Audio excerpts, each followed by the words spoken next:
नमस्कार, मैं रीनू यादव आप सभी दर्शकों का आपके अपने मनपसंद अन्नदाता कार्यक्रम में स्वागत करती हूं। किसान भाइयों, किसी भी फसल की खेती में जुताई एक प्रमुख कार्य है, क्योंकि हम बुवाई से पहले अक्सर कल्टीवेटर से ही जुताई करते हैं और ऐसा बार बार करते रहने से खेत में नीचे एक कठोर सतह बन जाती है और उसका सीधा प्रभाव मृदा में वायु संचार और जल धारण क्षमता पर तो पड़ता है ही, साथ ही ऐसे खेतों में कीट बीमारियों के लिए आश्रय स्थल भी बन जाते हैं। तो किसान भाइयों, इस समस्या से बचने के लिए क्या करें और कैसे करें खेत की गहरी जुताई, इस बारे में जानकारी के लिए देखिए कार्यक्रम की यह प्रस्तुति। ग्रीष्मकालीन गहरी जुताई। जो किसान भाई रबी की फसल को काट चुके हैं एवं खेत में पर्याप्त नमी है, तो यह सही समय है आपको ग्रीष्मकालीन गहरी जुताई करने के लिए। खेतों में ग्रीष्मकालीन गहरी जुताई एक ऐसा लाभकारी कार्य है जिससे खरपतवार, कीट तथा रोगों का नियंत्रण तो होता ही है, साथ ही खेत में नमी की मात्रा एवं उसकी उर्वरा शक्ति में भी सुधार होता है। कृषकों को अपने खेतों में रबी फसलों के कटने के तुरंत बाद भूमि में नमी रहते ही गहरी जुताई कर देना चाहिए। यदि देरी हो जाएगी तो खेत की मिट्टी की ऊपरी परत धूप के प्रभाव से कड़ी हो जाती है, जिससे कृषि कार्यों में बाधा आती है।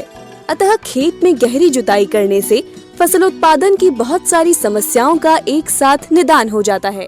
किसान भाई, हम जानते हैं कि मृदा स्वास्थ्य के लिए कार्बन का स्रोत होना अति आवश्यक है और रबी की फसल के बाद में मृदा में जो फसल अवशेष रह जाते हैं, उन मृदा के अवशेषों को मिट्टी प्लत यंत्र से मिट्टी में दबाने से मृदा में कार्बनिक पदार्थ की मात्रा का बढ़ोतरी होती है।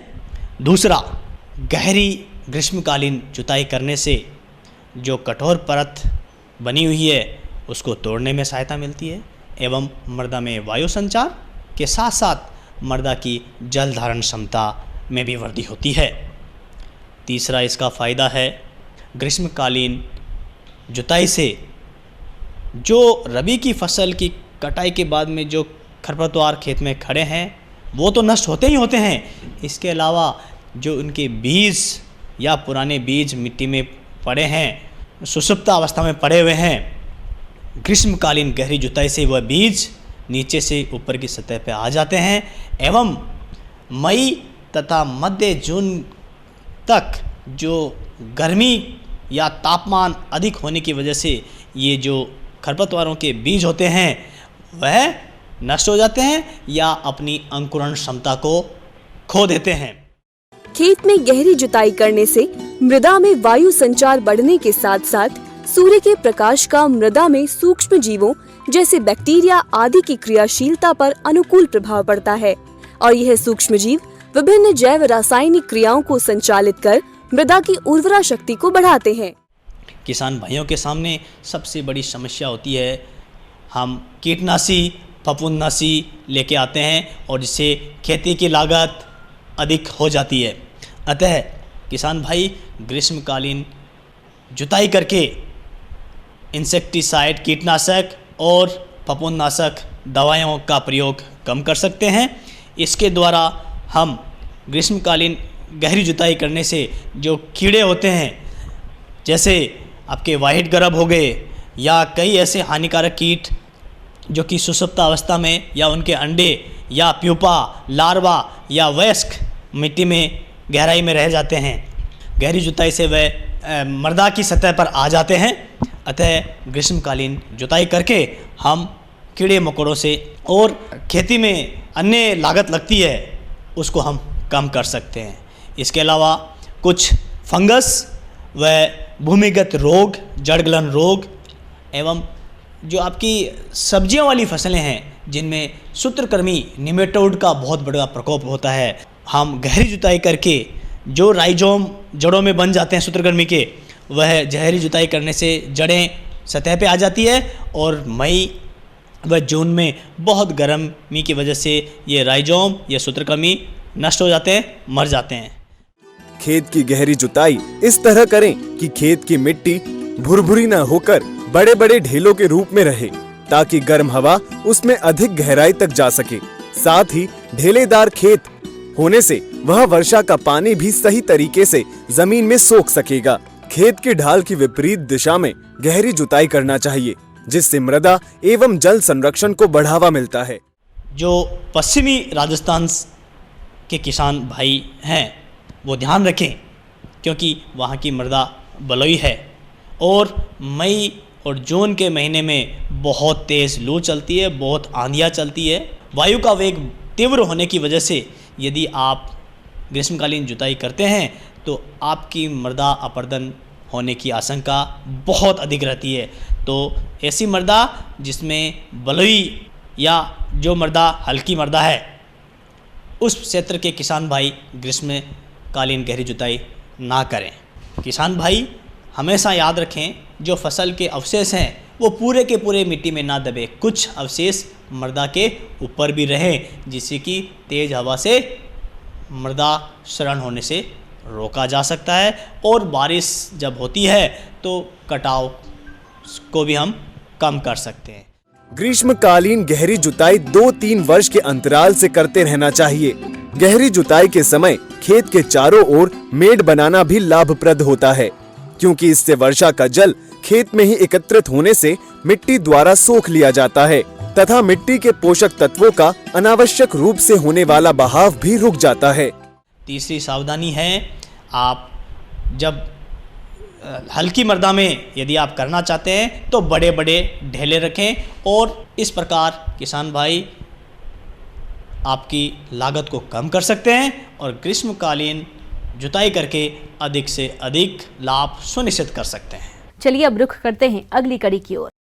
किसान भाइयों, रबी फसलों की कटाई गहाई का काम चल रहा है और किसान गहाई के बाद उपज को या तो बेच देते हैं या फिर उसे भंडारित करते हैं, और यही किसानों से कुछ न कुछ चूक हो जाती है, जिससे भंडारण के दौरान काफी नुकसान किसानों को होता है। और ऐसे में किसान उपज का सुरक्षित भंडारण किस प्रकार से करें, इस बारे में बता रहे हैं कीट वैज्ञानिक डॉक्टर दीपक कुमार जायसवाल।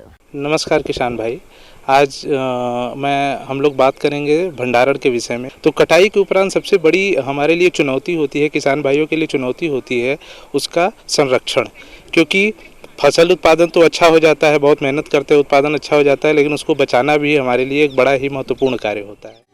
देश के कुल उत्पादित खाद्यान्नों का 72.5% भंडारण किसानों के घरों में पुरानी एवं परंपरागत विधाओं से अनाज भंडारण किया जाता है, जबकि 27.5% सरकार वैज्ञानिक भंडारण भविष्य की आवश्यकताओं के मद्देनजर वैज्ञानिक ढंग से करती है। फसलों की कटाई के बाद अनाज को विभिन्न स्तरों पर क्षति होती है। भौतिक रूप से अधिक ताप या नमी से अनाज को नुकसान होता है, जिससे अनाज की पौष्टिकता में कमी आती है। आमतौर पर कीड़ों द्वारा 2.55%, कटाई मढ़ाई द्वारा 1.68%, सूक्ष्म जीवाणु एवं नमी से 0.68%, चूहों द्वारा 2.50%, पशु पक्षियों द्वारा 0.85%, यातायात से 0.15% तथा प्रसंस्करण से 0.92% क्षति होती है। इस प्रकार लगभग भंडारण ठीक प्रकार न हो पाने के कारण अनाज का लगभग 10% का प्रतिवर्ष नुकसान देश में होता है। तो भंडारण मुख्यतः दो वजह से किया जाता है, एक खाने के पर्पज से, उपभोग के लिए, और दूसरा होता है बीज के पर्पज से। तो जैसा कि हमको पता है कि जो हम बीज के लिए हम रख रहे हैं उसमें तो हमको बहुत आसानी रहती है कि भाई हम उसमें कोई भी केमिकल इंसेक्टिसाइड और कोई भी पेस्टिसाइड मिला सकते हैं, लेकिन जब हम उपभोग के लिए करते हैं तो उसमें हम नहीं मिला सकते हैं, क्योंकि हमको उसको डायरेक्टली हम उसको खाते हैं, उसको हम यूज करते हैं दाल के रूप में और भी विभिन्न तरह से, तो उसके लिए हमको ध्यान बरतना होता है।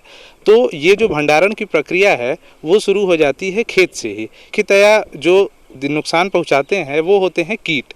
कीटों में 4 अवस्थाएं होता है उसमें एग, लार्वा, प्यूपा और एडल्ट। तो किसान भाई क्या होता है कि जब भी बोरा वगैरह जिसमें वो संरक्षित करते हैं उसकी सफाई अत्यंत आवश्यक है, क्योंकि उसमें जो उसका होता है प्यूपल स्टेज वो उसमें पड़ा रहता है, जिसको किसान भाई आँख से, हम भी कोई आँख से उसको नंगे आँख से नहीं देख सकते हैं। तो जब हम उसको सुखा देते हैं या उसको धूप में हम 24 घंटे 48 घंटे के लिए जब हम रख देते हैं तो उससे हमको ये फ़ायदा होता है कि उस पर जो प्यूपा होते हैं, जो उसका रेस्टिंग स्टेज होता है, उसकी मृत्यु हो जाती है। और जब हम उसमें भर करके के ले आके जब हम उसको कहीं भी रखते हैं, संरक्षित करते हैं, तो उसकी आयु बनी रहती है। दूसरी चीज़ होती है, मुख्यतया दलहन में विभिन्न तरह की घून और भृंग कीट वगैरह लगते हैं, तो उसके लिए हमको सफाई सबसे बड़ा आवश्यक चीज़ है। दूसरा आवश्यक चीज़ है उसको सोलराइज करना, मतलब धूप में अपने दाने को सुखाना। अनाज भंडारण के पूर्व ध्यान दें, भंडारण गृह या गोदाम को साफ सुथरा कर दीवारों को चूने से पुताई करें। भंडारण घर का फर्श धुलकर अच्छे प्रकार से सुखा लेना चाहिए। दीवार, फर्श, छत को कोई छेद या दरार नहीं होना चाहिए, यदि है तो मरम्मत करें। भंडारण घर की सफाई के साथ कीटों के संक्रमण से मुक्ति कर लें। इसके लिए मेलाथियान 50 EC 1 मिलीलीटर प्रति 1 लीटर पानी में घोलकर घोल की 3 लीटर मात्रा से 100 वर्ग मीटर क्षेत्र की पुताई या छिड़काव करें। पुराने खाली बोरे, दीवारें, फर्श, पट्टियों, लकड़ी के तख्ते आदि कीटनाशक से छिड़काव द्वारा कीट संक्रमण से मुक्त करें। भंडारित अनाज में 10 से 12%, दलहन में 8 से 10% और तिलहन में 8 से 10 से नमी होनी चाहिए। एक चीज़ और आवश्यक है कि जब भी हम रखते हैं बोरे के रूप में, बोरे में इन दलहनी या किसी भी फसल को, तो उसमें हमेशा जगह बना करके रखें, जिससे कि वायु का आदान प्रदान बोरों के बीच में होता रहे। और दूसरी चीज़ कि जब भी हम बोरों में उसको रखते हैं, तो गांव में हम लोग बहुत पहले से देखते आ रहे हैं कि जैसे करंज की पत्ती हम रख दिए, नीम की पत्ती रख दिए, हल्दी का गांठ वगैरह भी हम रख देते हैं, तो उससे भी कीट भागते हैं। लहसुन और प्याज को भी हम गांठ के रूप में उसके अंदर डाल देते हैं, तो उससे कीट क्या है कि उसके बोरों के अंदर नहीं आते हैं, और जो उनके जो प्यूपल स्टेज है या लार्वल स्टेज है, उनकी मृत्यु हो जाती है। तो ये भी एक उपाय होता है। दूसरी बात आती है, जब भी हम करते हैं बीज के पर्पज़ से, बीज के उद्देश्य से जब हम किसी दलहनी फसल का संरक्षण करते हैं, तो उसमें हम किसी भी तरह का इंसेक्टिसाइड या हम धूम्र के सहयोग से हम उसको बचा सकते हैं। इसके लिए बहुत सारी चीज़ें उपलब्ध हैं। किसान भाइयों को बाज़ार में जाते हैं और बहुत सारे कीटनाशक उपलब्ध है, जैसे डेल्टामेथ्रिन हुआ और बहुत तरह के HCN हो गया, तो उनके गोली के रूप में आते हैं, जिसको हम कॉटन के कपड़े में बांध करके उसमें हम डाल देते हैं, जिससे हम लंबे समय तक उसका हम संरक्षण कर सकते हैं। बढ़ते हैं अगली प्रस्तुति की ओर। किसान भाइयों, इस समय मौसम में बड़ी तेजी से उतार चढ़ाव देखा जा रहा है, जिसका प्रभाव कृषि और इससे संबंधित व्यवसायों पर पड़ रहा है। अगर मधुमक्खी पालन व्यवसाय की बात करें तो इस समय इनकी खास देखरेख की जरूरत है, क्योंकि मौसम में बदलाव के चलते कई बार बकछूट जैसी समस्याओं का सामना किसानों को करना पड़ता है, और इसलिए मधुबाक्सों और मधुमक्खियों की देखरेख आप किस प्रकार से करें, इस बारे में जानकारी दे रहे हैं कृषि वैज्ञानिक डॉक्टर रामानुज विश्वकर्मा।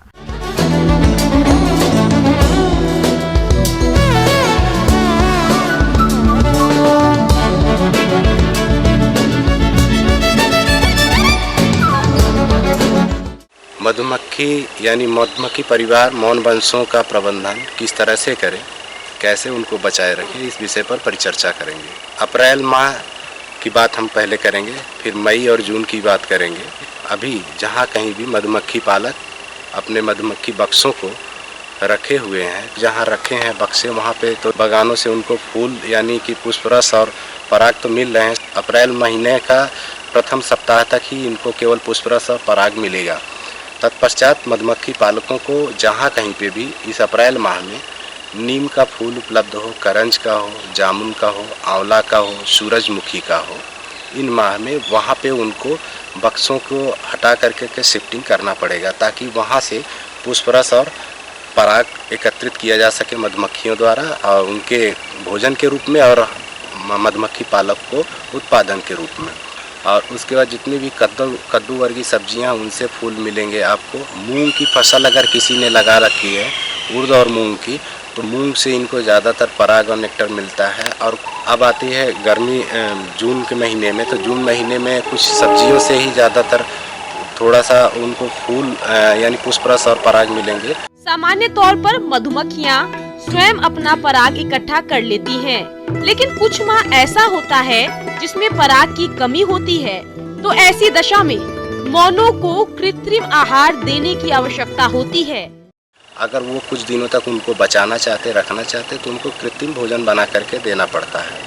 कृत्रिम भोजन यानी कि मधुमक्खियों के जो दो मुख्य भोजन होते हैं, साधारणतः चीनी ले लेंगे, चीनी की आधी मात्रा और पानी की आधी मात्रा। यदि अगर हम देखें इस तरह से एक बार में एक बक्से में इस महीने में जहाँ पे भोजना अभाव काल है वहाँ पे एक बक्से में हम आराम से 250 ग्राम चीनी और 250 मिलीलीटर मात्रा पानी की मिला करके यानी प्रति बक्से की दर से कि प्रति लीटर की दर से यदि अगर हम उसमें 50 ग्राम यदि अगर हम हॉर्लिक्स दे दें, थोड़ी सी चेरी की मात्रा दे दें, कुछ अगर एक टैबलेट यदि अगर हम विटामिन बी कॉम्प्लेक्स का दे दें, खास करके ये चाशनी बनाने का जो काम करना चाहिए वो सुबह में ही हमको कर लेना चाहिए। बना करके उसको हम ठंडा कर लेंगे। ठंडा करने के पश्चात भोजन जो हम देंगे, ये कृत्रिम भोजन चीनी की चाशनी का बनाया हुआ, उसको हम सायंकाल में देंगे जब मधुमक्खियाँ चर करके वापस अपने बक्से में आ जाती हैं शाम के समय।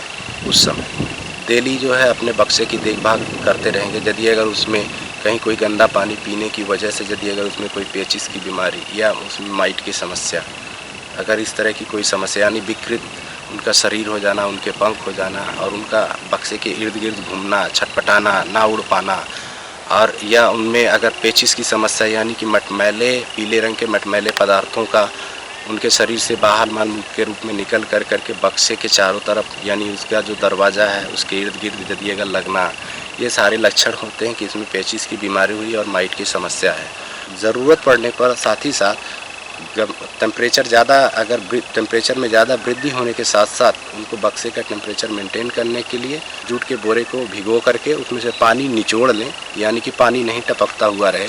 इस तरह से जूट के बोरे का इस्तेमाल करके हम बक्से का टेम्परेचर मेंटेन कर सकते हैं पूरे गर्मी के महीनों में और बचा सकते हैं। और रानी मधुमक्खी की अंडे देने की क्रियाविधि को हम उसमें इजाफा कर सकते हैं, यानी कि हम अपने मधुमक्खी परिवार की संख्या को बराबर बनाए रख सकते हैं।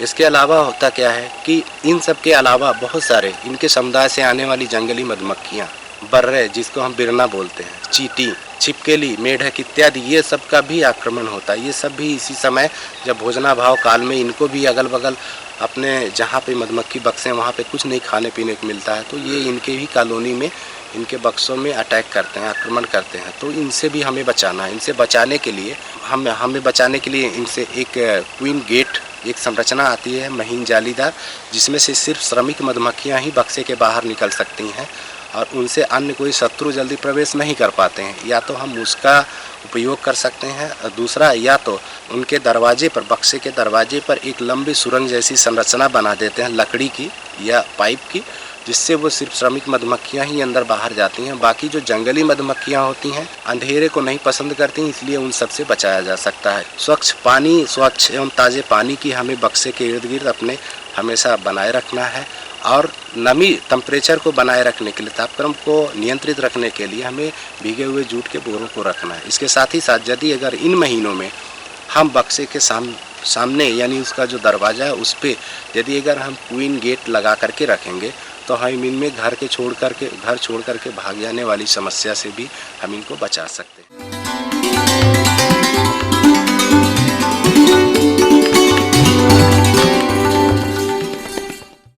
जॉन डियर अन्नदाता हेल्पलाइन निःशुल्क फोन संपर्क सेवा के माध्यम से आपके द्वारा पूछे गए प्रश्नों में से एक या दो महत्वपूर्ण प्रश्नों को हम अपने कार्यक्रम में शामिल करते हैं और इसी के तहत आज का चयनित प्रश्न और उसका जवाब इस प्रकार है। अन्नदाता कार्यक्रम में आज जो प्रश्न हमने शामिल किया है उसे पूछा है ब्यावर जिला अजमेर से अशोक कुमार ने। आप गाय की गिर नस्ल पर जानकारी चाहते हैं तो अशोक जी आपकी जानकारी के लिए देखिए कार्यक्रम का यह अंश। आज हम बात करते हैं भारत देश की महान गाय की नस्ल गिर नस्ल के बारे में। गिर नस्ल जैसा कि इसके नाम से लगता है, यह गुजरात के गिर जंगल से इसकी उत्पत्ति हुई है और राजस्थान के अंदर भी ये मुख्य रूप से अजमेर, भीलवाड़ा, टोंक, सवाईमाधोपुर जिलों में पाई जाती है। राजस्थान में हम इसे रैंडी नस्ल के नाम से भी जाना जाता है। प्रदेश के जो किसान भाई गिर नस्ल की देशी गाय का पालन करना चाहते हैं, वे इसे खरीदते समय ठगी के शिकार ना हो, इसके लिए इसकी सही पहचान करके खरीदें। तो आइए जानते हैं इसकी सही पहचान के लक्षण के बारे में। गिर नस्ल एक दुधारू किस्म की नस्ल होती है जिसका शरीर का रंग लाल से भूरे रंग का होता है। इसका ललाट चौड़ा और उभरा हुआ होता है। सींग पीछे की तरफ घूमे हुए वीणा के आकार के होते हैं। कान लंबे और लटके हुए होते हैं और कान का जो अंतिम सिरा होता है वह पान की पत्ती की तरह मुड़ा हुआ होता है। आप इसमें देख सकते हैं कि इसके कान लंबे लटके हुए और कान का अंतिम सिरा बिल्कुल मुड़ा हुआ होता है। यहाँ पर जो गिर है 25 लीटर प्रतिदिन दूध वाली गिर भी भारत में देखी जा सकती है। अब आइए देखते हैं कल दिखाए जाने वाले कार्यक्रम की मुख्य झलकियां। कद्दू वर्गीय सब्जियों की फसल से अधिक उत्पादन लेने के लिए करें जरूरी कार्य। गर्मी में अंडों का उत्पादन बनाए रखने के लिए जरूरी है लेयर मुर्गियों का प्रबंधन। हम यह उम्मीद करते हैं कि आज का कार्यक्रम आप सभी दर्शकों के लिए उपयोगी रहा होगा। किसान भाइयों, अन्नदाता आपकी सेवा के लिए संकल्परत है। कृषि संबंधित समस्या एवं सुझावों के लिए आप हमें इस पते पर संपर्क कर सकते हैं। प्रोड्यूसर अन्नदाता news 18 Rajasthan, Ramoji film city Hyderabad 501512। साथ ही आप हमें ईमेल भी कर सकते हैं। हमारा ईमेल है p18annadatarajasthan@nw18.com। और इसके अतिरिक्त आप हमें जॉन डियर निःशुल्क हेल्पलाइन नंबर 180041922155 पर सोमवार से शनिवार सुबह 10 से शाम 4 बजे के बीच संपर्क कर सकते हैं। किसान भाइयों, अब समय हो रहा है आपसे विदा लेने का, तो हमारी अन्नदाता टीम को दीजिए इजाजत। कल फिर आपसे मुलाकात होगी कृषि संबंधित कुछ और महत्वपूर्ण जानकारियों के साथ। नमस्कार।